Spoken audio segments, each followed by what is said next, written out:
कहते हैं। जनक के कुल में जन्म लेने के कारण ये जानकी नाम से विख्यात हुई। पूर्व जन्म में इनका नाम वेदवती था।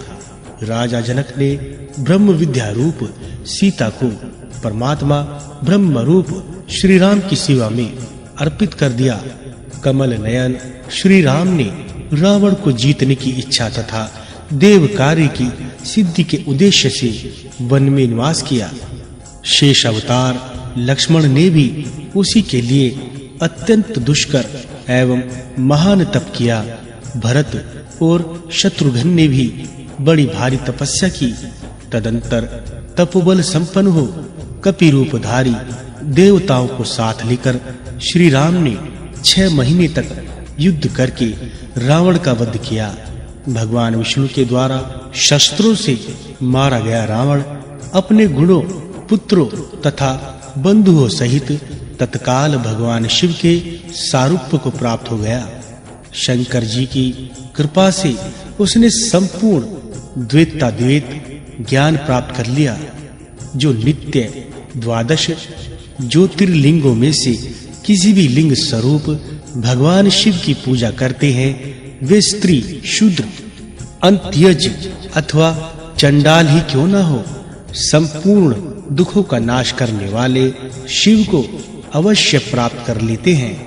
जो मन को अपने वश में करके भगवान शिव के ध्यान में तत्पर रहते हैं, उनका मायामय अज्ञान शीघ्र ही दूर हो जाता है तथा माया का निवारण हो जाने से तीनों गुणों का लय हो जाता है।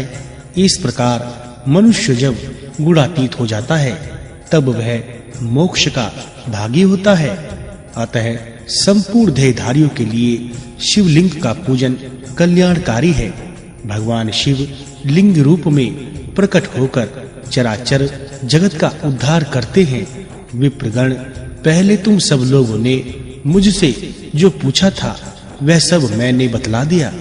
तुम्हारा दूसरा प्रश्न यह था कि भगवान शिव ने विष भक्षण कैसे किया था। वह सब प्रसंग में यथावत रूप से कह रहा हूँ। तुम सब लोग सावधान होकर सुनो।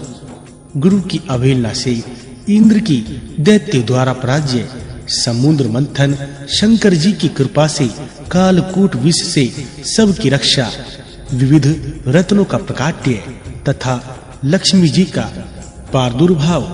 लोमस जी कहते हैं, एक समय देवराज इंद्र संपूर्ण लोकपालों तथा ऋषियों से घिरे हुए अपने सुधर्मा सभा में बैठे थे। वहां सिद्ध और विद्याधरगण उनकी विजय के गीत गा रहे थे।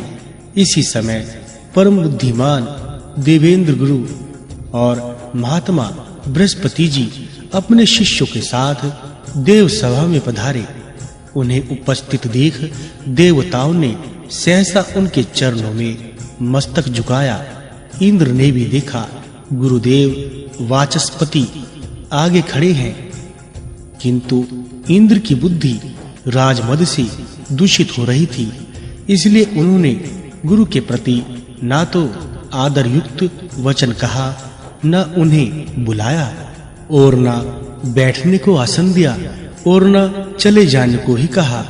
खोटी बुद्धि वाले इंद्र को राज्य के मद से उन्मत्त जानकर देवताओं के आचार्य बृहस्पति कुपित हो वहां से अंतर ध्यान हो गए।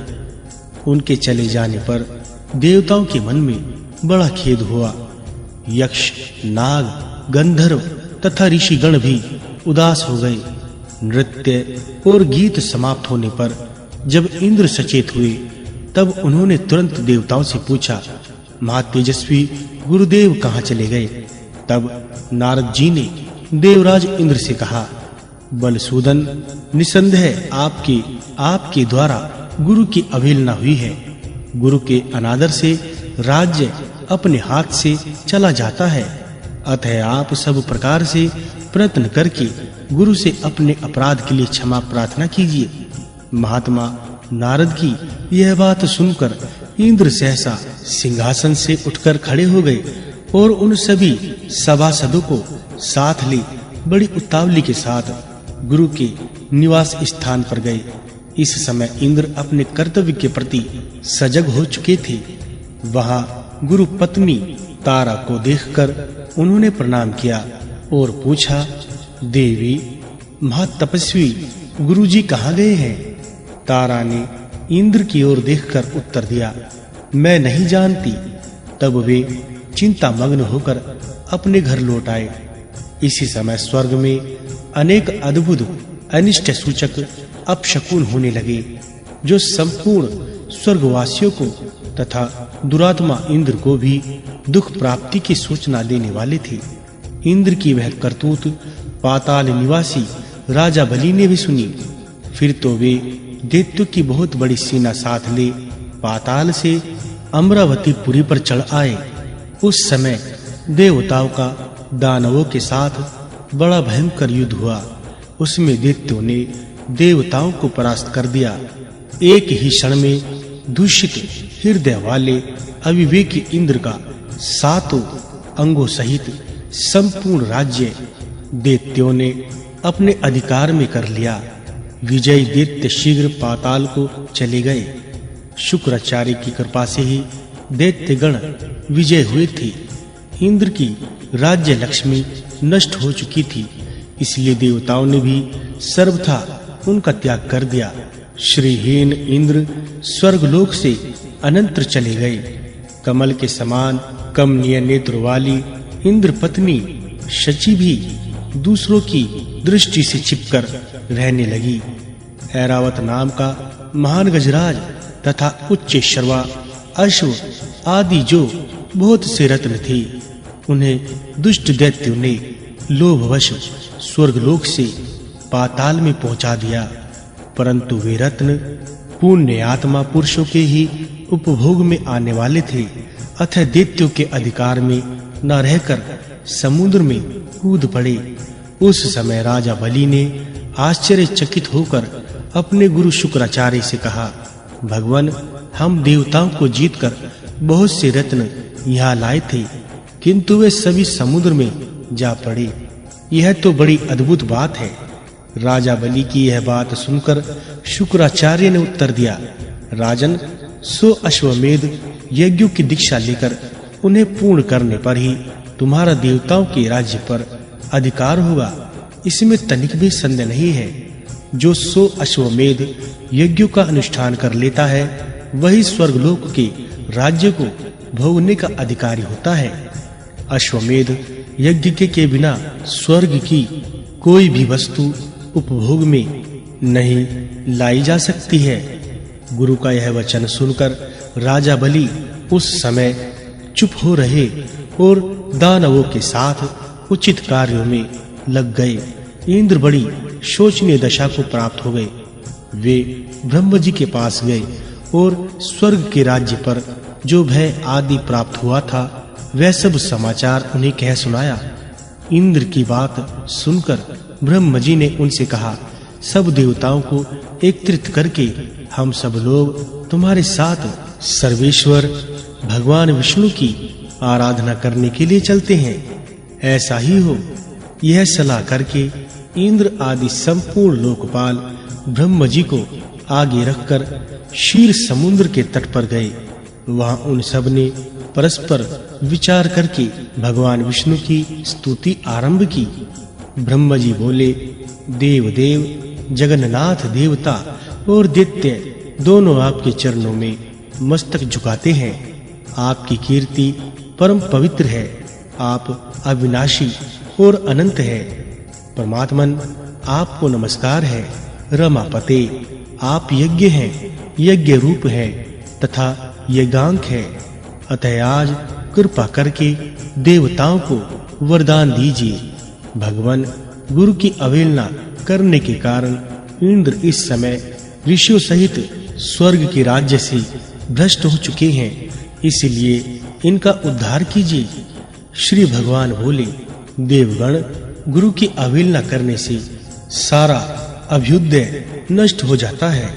जो पापी है, धर्म में तत्पर है तथा केवल विषयों में ही रचे पचे रहते हैं और जिनके द्वारा अपने माता पिता की निंदा होती रहती है, वे निसंदेह बड़े भाग्यहीन हैं। ब्राह्मण, इस इंद्र ने जो अन्याय किया है उसका फल इसे तत्काल प्राप्त हो गया। केवल इंद्र के ही कर्म से संपूर्ण देवताओं पर संकट आया है। जब किसी भी पुरुष के लिए विपरीत काल उपस्थित हो जाए तब उसे दूसरों का सहयोग प्राप्त करने की चेष्टा करनी चाहिए। बुद्धिमान पुरुष अपने संपूर्ण मनोरथों की सिद्धि के लिए अन्य प्राणियों के साथ मैत्री करते हैं। अतः इंद्र, तुम मेरी बात मानो। इस समय अपना काम बनाने के लिए तुम्हें दैत्यों के साथ मेलजोल कर लेना चाहिए। भगवान विष्णु के इस प्रकार आज्ञा देने पर परम बुद्धिमान इंद्र अमरावती छोड़कर देवताओं के साथ सूतल लोक में गए। इंद्र आए यह सुनकर राजा इंद्रसेन बलि रोष में भर गए। उन्होंने अपनी सेना के साथ जाकर इंद्र को मार डालने का विचार किया। उस समय देवर्षि नारद ने बलवानों में श्रेष्ठ राजा बलि और दैत्य को ऊंच नीच समझाकर उन्हें इंद्र के वध से रोक दिया। देवर्षि के ही कहने से राजा बलि ने इंद्र के प्रति अपना रोष त्याग दिया। इतने में ही इंद्र भी अपनी सेना के साथ आ पहुंचे। राजा बलि ने देखा लोकपालों से घिरे हुए इंद्र श्रीहीन हो गए हैं। अब उनमें प्रभुता का मद नहीं रह गया, उनका तेज चला गया है और वे ईर्ष्या तथा अहंकार से रहित हो गए हैं। उन्हें इस अवस्था में देखकर राजा बलि के मन में बड़ी दया आई। वे बड़ी उतावली के साथ हंसते हुए से बोले, देवराज इंद्र, आप इस सूतल लोक में कैसे पधारे? यहाँ आने का कारण बतलाइए। बलि की यह बात सुनकर इंद्र मुस्कुराते हुए बोले, भैया, हम सब देवता क्रोध के अधीन हो रहे हैं। आप सब लोगों की भी यही दशा है। जैसे हम हैं वैसे ही आप लोग भी हैं। अतः हमारा यह कलह निरर्थक है। भाग्यवश आपने मेरा संपूर्ण राज्य एक क्षण में ही ले लिया तथा बहुत से रत्न भी स्वर्ग से यहाँ उठा लाए, परंतु वे सभी रत्न तत्काल ही जहाँ के थे वहीं चले गए। अतः विद्वान पुरुषों को एक दूसरे से मिलकर कर्तव्य के विषय में विचार करना चाहिए। विचार करने से ज्ञान होता है और ज्ञान होने पर संकट से छुटकारा अवश्य मिल जाएगा। इस समय तो मैं संपूर्ण देवताओं के साथ आपके समीप त्राण पाने के लिए आया हूँ। इंद्र की बात समाप्त होने पर देवर्षि नारद ने राजा बलि को समझाते हुए कहा, दैत्यराज, शरण में आए हुए प्राणी की रक्षा करना महापुरुषों का धर्म है। जो लोग ब्राह्मण, रोगी, वृद्ध तथा शरणागति की रक्षा नहीं करते वे ब्रह्म हत्यारे हैं। इंद्र इस समय शरणागत शब्द से अपना परिचय देते हुए तुम्हारे पास आए हैं। अतः इनका भली भांति रक्षण और पोषण करना तुम्हारा परम कर्तव्य है। इसमें तनिक भी संदेह की बात नहीं है। देवर्षि नारद के योग कहने पर कर्तव्य और अकर्तव्य के ज्ञान में कुशल दैत्यराज बलि ने स्वयं भी अपनी बुद्धि से विचार किया। तदंतर लोकपालों और देवताओं सहित इंद्र का बड़े सम्मान के साथ स्वागत सत्कार किया तथा उनके मन में विश्वास उत्पन्न करने के लिए अनेक प्रकार की सच्ची शपथ खाई। इंद्र ने भी राजा बलि को विश्वास दिलाने वाली शपथ खाई। देवराज इंद्र स्वार्थ साधन में तत्पर रहते हैं और अर्थशास्त्र में ही उनकी विशेष प्रवृत्ति है। उन्होंने शपथ खाकर राजा बलि के साथ सूतल लोक में ही निवास किया। वहां रहते हुए उन्हें अनेक वर्ष व्यतीत हो गए। एक दिन बलि की सभा में बैठे हुए नीति निपुण देवराज इंद्र ने बलि को संबोधित करके हंसते हुए कहा, वीरवर, हमारे हाथी, घोड़े आदि नाना प्रकार के बहुत से रत्न जो इस समय तुम्हें प्राप्त होने योग्य हैं तत्काल ही समुद्र में गिर पड़े हैं। अतः हम लोगों को समुद्र से उन रत्नों का उद्धार करने के लिए बहुत शीघ्र प्रयत्न करना चाहिए। तुम्हारे कार्य की सिद्धि के लिए समुद्र का मंथन करना उचित है। इंद्र के इस प्रकार प्रेरणा देने पर बलि ने शीघ्रता पूर्वक पूछा, यह समुद्र मंथन किस उपाय से संभव होगा? इसी समय मेघ के समान गंभीर स्वर में आकाशवाणी हुई, देवताओं और दैत्यों, तुम क्षीर समुद्र का मंथन करो। इस कार्य में तुम्हारे बल की वृद्धि होगी, इसमें तनिक भी संदेह नहीं है। मंदराचल को मथानी और वासुकी नाग को रस्सी बनाओ। फिर देवता और दैत्य मिलकर मंथन आरंभ करो। यह आकाशवाणी सुनकर सहस्त्रों दैत्य और देवता समुद्र मंथन के लिए उद्यत हो स्वर्ण के सदृश कांतिमान मंदराचल के समीप गए। वह पर्वत सीधा, गोलाकार, बहुत मोटा और अत्यंत प्रकाशमान था। अनेक प्रकार के रत्न उसकी शोभा बढ़ा रहे थे।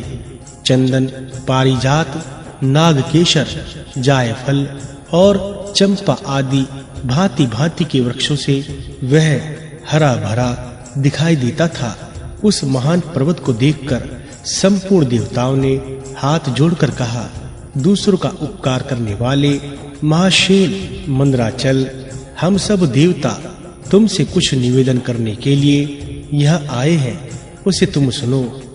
उनके यूं कहने पर मंदराचल ने देहधारी पुरुषों के रूप में प्रकट होकर, देवगण, आप सब लोग मेरे पास किस कार्य से आए हैं, उसे बताइए। तब इंद्र ने मधुर वाणी में कहा, मंदराचल, तुम हमारे साथ रहकर एक कार्य में सहायक बनो। हम समुद्र को मथ कर उससे अमृत निकालना चाहते हैं। इस कार्य के लिए तुम मथानी बन जाओ। मंदराचल ने बहुत अच्छा कहकर उनकी आज्ञा स्वीकार की और देव कार्य की सिद्धि के लिए देवताओं, दैत्यों तथा विशेषतः इंद्र से कहा, पुण्यात्मा देवराज, आपने अपने वज्र से मेरे दोनों पंख काट डाले हैं। फिर आप लोगों के कार्य की सिद्धि के लिए वहां तक मैं चल कैसे सकता हूँ? तब संपूर्ण देवताओं और दैत्यों ने उस अनुपम पर्वत को क्षीर समुद्र तक ले जाने की इच्छा से उखाड़ लिया, परंतु वे उसे धारण करने में समर्थ न हो सके। वह महान पर्वत उसी समय देवताओं और दैत्यों के ऊपर गिर पड़ा। कोई कुचले गए, कोई मर गए, कोई मूर्छित हो गए, कोई एक दूसरे को कोसने लगे और चिल्लाने लगे तथा कुछ लोगों ने बड़े कलेश का अनुभव किया। इस प्रकार उनका उद्यम और उत्साह भंग हो गया। वे देवता और दानव सचेत होने पर जगदीश्वर भगवान विष्णु की स्तुति करने लगे। शरणागत वत्सल महाविष्णु, हमारी रक्षा कीजिए प्रभु। आपने ही इस संपूर्ण चराचर जगत को व्याप्त कर रखा है। उस समय देवताओं का कार्य सिद्ध करने के लिए गरुड़ की पीठ पर बैठे हुए भगवान विष्णु सहसा वहां प्रकट हो गए। वे सबको अभय देने वाले हैं। उन्होंने देवताओं और दैत्यों की ओर दृष्टिपात करके खेल-खेल में ही उस महान पर्वत को उठाकर गरुड़ की पीठ पर रख लिया। फिर वे देवताओं और दैत्यों को क्षीर समुद्र के उत्तर तट पे ले गए और पर्वत श्रेष्ठ मंदराचल को समुद्र में डालकर तुरंत वहां से चल दिए। तदंतर सब देवता दैत्यों को साथ लेकर वासुकी नाग के समीप गए और उनसे भी अपनी प्रार्थना स्वीकार कराई। इस प्रकार मंदराचल को मथानी और वासुकी नाग को रस्सी बनाकर देवताओं और दैत्यों ने क्षीर समुद्र का मंथन आरंभ किया। इतने में ही वह पर्वत समुद्र में डूबकर रसातल को जा पहुंचा। तब लक्ष्मीपति भगवान विष्णु ने कच्छप रूप धारण करके तत्काल ही मंदराचल को ऊपर उठा दिया। उस समय यह एक अद्भुत घटना हुई। फिर जब देवता और दैत्यों ने मथानी को घुमाना आरंभ किया, तब वह पर्वत बिना गुरु के ज्ञान की भांति कोई सुदृढ़ आधार न होने के कारण इधर-उधर डोलने लगा। यह देख परमात्मा भगवान विष्णु स्वयं ही मंदराचल के आधार बन गए और उन्होंने अपनी चारों भुजाओं से मथानी बने हुए उस पर्वत को भली भांति पकड़कर उसे सुखपूर्वक घुमाने योग्य बना दिया। तब अत्यंत बलवान देवता और दैत्य एक ही भूत हो अधिक जोर लगाकर क्षीर समुद्र का मंथन करने लगे। कच्छप रूपधारी भगवान की पीठ जन्म से ही कठोर थी और उस पर घूमने वाला पर्वत श्रेष्ठ मंदराचल भी व्रजसार की भांति दृढ़ था। उन दोनों की रगड़ से समुद्र में बड़वानल प्रकट हो गया। साथ ही हलाहल विष उत्पन्न हुआ। उस विष को सबसे पहले नारद जी ने देखा। तब अमित तेजस्वी देवर्षि ने देवताओं को पुकार कर कहा, अदिति कुमारों, अब तुम समुद्र का मंथन ना करो। इस समय संपूर्ण उपद्रवों का नाश करने वाले भगवान शिव की प्रार्थना करो। वे परात्पर हैं, परम आनंद स्वरूप हैं तथा योगी पुरुष भी उन्हीं का ध्यान करते हैं। देवता अपने स्वार्थ साधन में संलग्न हो समुद्र मथ रहे थे। वे अपनी ही अभिलाषा में तन्मय होने के कारण नारद जी की बात नहीं सुन सके। केवल उधम का भरोसा करके वे क्षीर सागर के मंथन में संलग्न थे। अधिक मंथन से जो हलाहल विष प्रकट हुआ वह तीनों लोकों को भस्म कर देने वाला था। वह प्रोण विष देवताओं का प्राण लेने के लिए उनके समीप आ पहुंचा और ऊपर नीचे तथा संपूर्ण दिशाओं में फैल गया। समस्त प्राणियों को अपना ग्रास बनाने के लिए प्रकट हुए उस कालकूट विष को देखकर वे सब देवता और दैत्य हाथ में पकड़े हुए नागराज वासुकी को मंदराचल पर्वत सहित वही छोड़ भाग खड़े हुए। उस समय उस लोक संहार की कालकूट विष को भगवान शिव ने स्वयं अपना ग्रास बना लिया। उन्होंने उस विष को निर्मल निर्दोष कर दिया। इस प्रकार भगवान शंकर की बड़ी भारी कृपा होने से देवता, असुर, मनुष्य तथा संपूर्ण त्रिलोकी की उस समय कालकूट विष से रक्षा हुई। तदंतर भगवान विष्णु के समीप मंदराचल को मथानी और वासुकी नाग को रस्सी बनाकर देवताओं ने पुनः समुद्र मंथन आरंभ किया। तब समुद्र से देव कार्य की सिद्धि के लिए अमृतमय कलाओं से परिपूर्ण चंद्रदेव प्रकट हुए। संपूर्ण देवता, असुर और दानवों ने भगवान चंद्रमा को प्रणाम किया और गर्ग आचार्य से अपने-अपने चंद्र बल की यथार्थ रूप से जिज्ञासा की। उस समय गर्गाचार्य ने देवताओं से कहा, इस समय तुम सब लोगों का बल ठीक है। तुम्हारे सभी उत्तम ग्रह केंद्र स्थान में, संलग्न में, चतुर्थ स्थान में, सप्तम स्थानों में और दशम स्थानों में चंद्रमा से गुरु का योग हुआ है। बुध, सूर्य, शुक्र, शनि और मंगल भी चंद्रमा से संयुक्त हुए हैं। इसलिए तुम्हारे कार्य की सिद्धि के निमित्त इस समय चंद्र बल बहुत उत्तम है। यह गोमंत नामक मूर्त है जो विजय प्रदान करने वाला है। महात्मा गर्ग जी के इस प्रकार आश्वासन देने पर महाबली देवता गर्जना करते हुए बड़े वेग से समुद्र मंथन करने लगे। मथे जाते हुए समुद्र के चारों ओर बड़े जोर की आवाज उठ रही थी। इस बार के मंथन से देव कार्य की सिद्धि के लिए साक्षात सुरभि कामधेनु प्रकट हुई। उन्हें काल के श्वेत, पीले, हरे तथा लाल रंग की सैकड़ों गोएं घेरे हुए थी। उस समय ऋषियों ने बड़े हर्ष में भरकर देवताओं और दैत्यों से कामधेनु के लिए याचना की और कहा, आप सब लोग मिलकर भिन्न-भिन्न गोत्र वाले ब्राह्मणों को कामधेनु सहित इन संपूर्ण गोओं का दान अवश्य करें। ऋषियों के याचना करने पर देवताओं और दैत्यों ने भगवान शंकर की प्रसन्नता के लिए वे सब गोए दान कर दी तथा यज्ञ कर्मों में भली भांति मन को लगाने वाले उन परम मंगलमय महात्मा ऋषियों ने उन गोओं का दान स्वीकार किया। तत्पश्चात सब लोग बड़े जोश में आकर क्षीर सागर को मथने लगे। तब समुद्र से कल्प वृक्ष, पारिजात, चूत और संतान ये 4 दिव्य वृक्ष प्रकट हुए। उन सब को एकत्रित रखकर देवताओं ने पुनः बड़े वेग से समुद्र मंथन आरंभ किया। इस बार के मंथन से रत्नों में सबसे उत्तम रत्न कौस्तुभ प्रकट हुआ, जो सूर्य मंडल के समान परम कांतिमान था। वह अपने प्रकाश से तीनों लोकों को प्रकाशित कर रहा था। देवताओं ने चिंतामणि को आगे रखकर कौस्तुभ का दर्शन किया और उसे भगवान विष्णु की सेवा में भेंट कर दिया। तदंतर चिंतामणि को मध्य में रखकर देवताओं और दैत्यों ने पुनः समुद्र को मथना आरंभ किया। वे सभी बल में बढ़े चढ़े थे और बार-बार गर्जना कर रहे थे। अब की बार उस मथे जाते हुए समुद्र से उच्च श्रवा नामक अश्व प्रकट हुआ।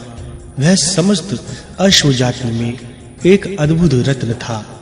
उसके बाद गज जाति में रत्नभूत ऐरावत प्रकट हुआ। उसके साथ श्वेत वर्ण के 64 हाथी और थे। ऐरावत के 4 दांत बाहर निकले हुए थे और मस्तक से मद की धारा बह रही थी। इन सब को भी मध्य में स्थापित करके वे सब पुनः समुद्र मथने लगे।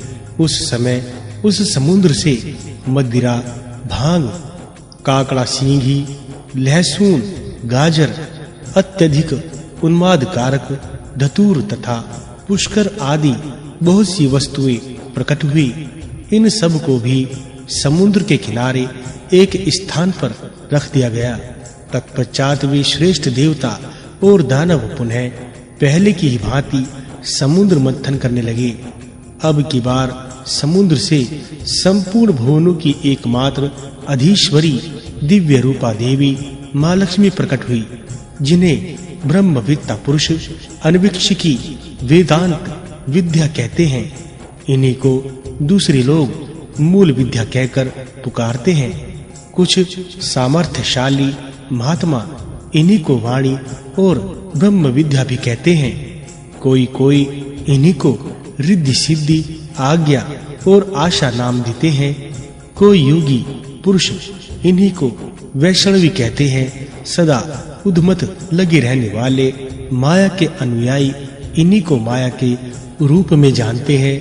जो अनेक प्रकार के सिद्धांतों को जानने वाले तथा ज्ञान शक्ति से संपन्न है, वे इन्हीं को भगवान की योग माया कहते हैं। देवताओं ने देखा देवी मां लक्ष्मी का रूप परम सुंदर है। उनके मनोहर मुख पर स्वाभाविक प्रसन्नता विराजमान है। हार और नुपुर से उनके श्रीअंगों की बड़ी शोभा हो रही है। मस्तक पर छत्र तना हुआ है। दोनों ओर से चवर डुल रहे हैं। जैसे माता अपने पुत्रों की ओर स्नेह और दुलार भरी दृष्टि से देखती है, उसी प्रकार सती मां लक्ष्मी ने देवता, दानव, सिद्ध, चारण और नाग आदि संपूर्ण प्राणियों की ओर दृष्टिपात किया। माता मां लक्ष्मी की कृपा दृष्टि पाकर संपूर्ण देवता उसी समय श्री संपन्न हो गए। वे तत्काल राज्य अधिकारी के शुभ लक्षणों से संपन्न दिखाई देने लगे। तदंतर देवी लक्ष्मी ने भगवान मुकुंद की ओर देखा। उनके श्रीअंग तमाल के समान श्याम वर्ण थे। कपोल और नासिका बड़ी सुंदर थी। वे परम मनोहर दिव्य शरीर से प्रकाशित हो रहे थे। उनके वृक्ष स्थल में श्री वत्स का चिन्ह सुशोभित था। भगवान के एक हाथ में कोमोद की गदा शोभा पा रही थी। भगवान नारायण की उस दिव्य शोभा को देखते ही लक्ष्मी जी आश्चर्यचकित हो उठी और हाथ में वनमाला ले सहसा हाथी से उतर पड़ी। वह माला श्री जी ने अपने ही हाथों बनाई थी। उसके ऊपर भ्रमर मंडरा रहे थे। देवी ने वह सुंदर वनमाला परम पुरुष भगवान विष्णु के कंठ में पहना दी और स्वयं उनके वाम भाग में जाकर खड़ी हो गई। उन शोभाशाली दंपति का वह दर्शन करके संपूर्ण देव